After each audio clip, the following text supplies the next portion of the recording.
તો વાત કરીએ તુંબાડ મૂવીની, સોરી તુંબાડ નહીં, આ મૂવીનું નામ છે કબંદા. કબંદા મૂવીની વાત કરીએ તો કબંદા એક એવી થ્રિલર મૂવી છે કે જે તમને અલગ દુનિયાની અંદર થોડી વાર માટે લઈ જાય એ પ્રકારની મૂવી છે. તમે મૂવી જોયું હશે તુંબાડ. તુંબાડ મૂવી તમે જોયું હશે તો એનો જે દાનવ બતાવ્યો હતો એ જ પ્રમાણેની અને એ જ પ્રમાણની ક્યાંક ને ક્યાંક સ્ટોરી પણ એવી જ જાય છે એવું તમને લાગશે કે જે પ્રકારની દાનવની જે વાર્તા હતી ને એ જ પ્રકારની દાનવની કદાચ અહીંયા જે રાક્ષસ આપણને બતાવવામાં આવ્યું છે કદમમાં જે બતાવવામાં આવ્યું છે એની પણ એ જ પ્રકારની સિમિલર સ્ટોરી તમને લાગશે ક્યાંક ને ક્યાંક. શરૂઆતની અંદર આને જોડે તમને ફેસ ઓફ કરવામાં આવશે કબંદા કઈ રીતે બને છે અને કબંદાની જે વાર્તા છે એ એનિમેટેડ વર્ઝનની અંદર તમને બતાવવામાં આવશે જે તમને ક્લેરિફાઈ થાય કે કબંદા એક્ઝેક્ટલી છે શું, જે માઇથોલોજીકલ જે કહાની છે જે વાર્તા છે એની જોડે તમને રૂબરૂ કરવામાં આવશે.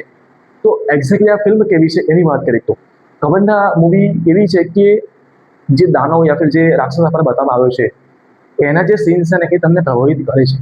હા, થોડા સીન એવા લાગશે કે યાર નબળા પડી રહ્યા છે તમારી સામે, જે રાક્ષસ હોવા છતાં પણ એવું લાગતું નથી તમને કે એ દાનવ છે યા ફિર રાક્ષસ છે. ઘણા એવા સીન્સ છે કે જે તમને એની અનુભૂતિ એ તમારી સામે સમક્ષ છે તેમ છતાં એ દાનવ કે રાક્ષસ એટલો નબળો પડી રહ્યો છે તમારી એ સીનની અંદર એવું તમને ક્યાંક ને ક્યાંક લાગશે અને ક્યાંક ને ક્યાંક એટલો ખૂંખાર પણ બતાવવામાં આવ્યો છે કે તમારા હાફળા ફાફડા થઈ જશે એવું લાગશે કે એકદમ ચોંકાવી દેશે કે કંઈક એવી જગ્યા ઉપર કે ઓહ એવું પણ ફિલિંગ તમને કરાવી દેશે એવા સીન્સ પણ આ મૂવીની અંદર મૂકવામાં આવ્યા છે. એવા સીન્સ પણ તમને લાગશે, દેખાશે. તો એક ભૂતકાળ અને વર્તમાન એ બંને સ્ટોરીઓ અને જોડે એક સાથે ચાલે છે. મતલબ કે જે ફર્સ્ટ હાફ છે ફર્સ્ટ હાફની અંદર જે વર્તમાનની અંદર જે સ્ટોરી ચાલે છે એ બતાવવામાં આવી છે અને ઇન્ટરવલ પછીની સ્ટોરી એ ભૂતકાળથી અત્યાર સુધી મતલબ કેવો અટેચ થાય છે સ્ટોરી.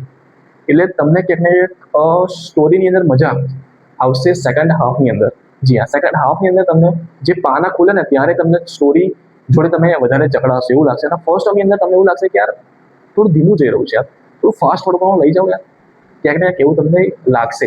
પણ જેવું કહું એ પ્રમાણે કે હા, ક્યાંક ને જે કબંદાના જે સીન્સ બતાવ્યા છે એ થોડા નબળા પાસાની અંદર બતાવવામાં આવે છે, પણ થોડા એવા સીન્સ પણ છે કે જેમને કબંદા તમને જરૂર ઇમ્પ્રેસ કરે અને ખાસ કરીને ક્લાઇમેક્સની અંદર બસ ક્લાઇમેક્સ થોડું મિસ થઈ ગયું લાગે પણ જે બતાવ્યું છે કબંદા મૂવીની અંદર ક્લાઇમેક્સની અંદર એ થોડું સારું પણ છે એવું કહી શકાય અને થોડું નબળું પણ કહી શકાય. તો 50-50 કહી શકાય કે જે પ્રમાણેનો ગુજરાતી સિનેમાની અંદર આ પ્રકારનો પ્રયાસ થયો છે એ વખાણવા લાયક પ્રયાસ કહી શકાય કે જે મૂવી હતી તુંબાડ જેવી મૂવી, તુંબાડ જે એક સિનેમા માસ્ટરપીસ કહી શકાય એ પ્રકારની મૂવી તમે ગુજરાતીની અંદર બનાવવા ગયા છો અને સિમિલરિટી તમને લાગે છે એ જ પ્રકારની કે તુંબાડની અંદર જે સિમિલરિટી હતી દાનવ રાક્ષસની એ સિમિલરિટી તમને આની અંદર લાગે છે.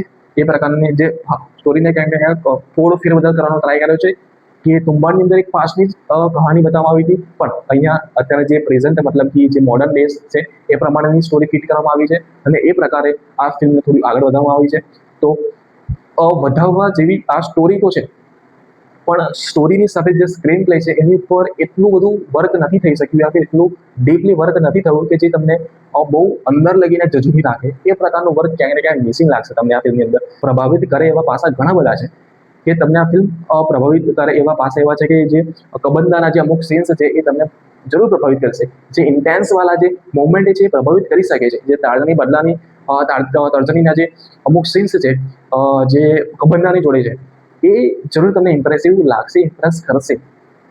પણ ફિલ્મમાં મોસ્ટ ઓફ એવા સીન્સ વધારે છે કે જેની અંદર સ્ક્રીન પ્લે બહુ જ ધીમો ચાલતો એવું લાગશે અને એની અંદર કબંદા હોવા છતાં પણ જે દાનવ રાક્ષસ હોવા છતાં પણ તમને ક્યાંક ને ક્યાંક શું કહેવાય કે મિસ થતો એવું લાગશે. પણ વધારવા લાયક ત્યાં આગળ આપણને લાગે છે કે ગુજરાતી સિનેમા આ પ્રકારના એક અલગ સ્ટોરી લાઈન પર વર્ક કરી રહ્યું છે અને વર્ક થઈ રહ્યું છે. પણ હા, થોડા પાસાની અંદર એ હજુ પણ ચૂકી રહી છે ગુજરાતી સિનેમા એ કહી શકાય કે હા, સ્ક્રીન પ્લે ઉપર એટલું મજબૂતાઈથી પકડ નથી બનાવી શકી આ ફિલ્મ.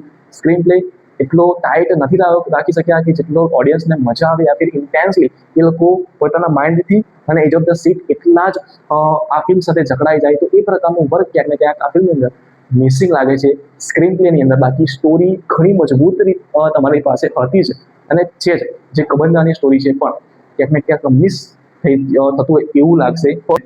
ફિલ્મનો જે લુક છે ઇન્ટેન્સ વાળો એ થ્રિલર વાળો તો તમને તમારી સાથે થોડું કનેક્ટ થશે સેકન્ડ હાફની અંદર કે તમને એવું પણ લાગશે કે ઓકે આ પ્રકારનું છે. તો લાસ્ટની અંદર જે કબંદા બતાવવામાં આવ્યું છે એ તમને પ્રભાવિત કરી દેશે, અને ક્યાંક ને ક્યાંક મને પણ એવું લાગ્યું કે ના, આ ગુજરાતી સિનેમા આ પ્રકારનું જો સાહસ કરતી હોય, બનાવતી હોય, તો આને સપોર્ટ કરવા જેવી છે બોસ. તો હા, આ મૂવી એકવાર વન ટાઈમ વોચ કહી શકાય કે એકવાર આ સ્ટોરીના લીધે યા ફિર થોડા એવા ઘણા પાસા છે કે જેના લીધે આ મૂવી તમે જોઈ શકો છો.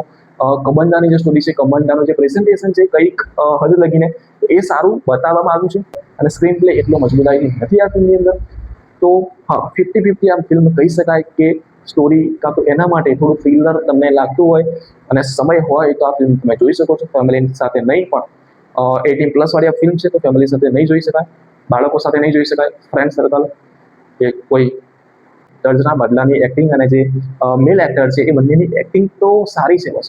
દર્જના બદલાની જે આંધળાની અનુકરણ છે, અને જે મેલ એક્ટર જે છે કબંદાની અંદર પણ એક્ટિંગ સારી એવી કરી છે, અને કેરેક્ટર સારું એવું નિભાવ્યું છે. એના રીતે તો પરફેક્ટ છે જ. હોત વધારે થોડું ખૂનખાર બતાવવામાં આવ્યો હોત તો થોડી વધારે મજા આવત એવું મને પર્સનલી ફીલ થયું. બાકી ઓડિયન્સને શું ફીલ થવું હશે મને એટલું આઈડિયા નથી અત્યારે, કેમ કે ઓડિયન્સની અંદર હું જ્યાં હતો ત્યાં આગળ 5 થી 6 લોકો આવ્યા હતા, બાકી થિયેટર ખાલી હતું.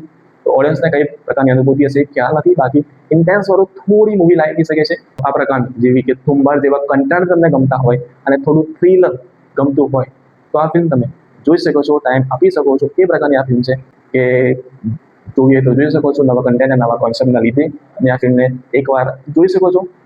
બાકી મળીએ બીજા વિડીયોમાં. વંદે માતરમ. ઓકે, મારા તરફથી આ ફિલ્મને 5માંથી 2.5 સ્ટાર. પણ સ્ક્રીન પ્લે નબળો હોવાનું એક સૌથી મોટું રીઝન અને સૌથી મોટું કારણ એ પણ છે કે તર્જની બાટલા અને જે મેલ એક્ટર છે એ બંનેનો જે સ્ક્રીન ટાઈમ છે તેની અંદર તેમનો જે ડ્રામા ઇફેક્ટિવલી નથી, અને પ્લસ જે દાનવ રાક્ષસ બતાવ્યો છે એના વચ્ચે પણ જે ઇન્ટેન્સ વાળી જે મોમેન્ટ હોવી જોઈએ એ ઇન્ટેન્સ વાળી મોમેન્ટ એટલી બધી વર્ક નથી કરતી, ક્યાંક એવું લાગશે. બાકી વિષય અને સ્ટોરી પણ સારી છે, પણ મિસ થઈ ગયું બસ.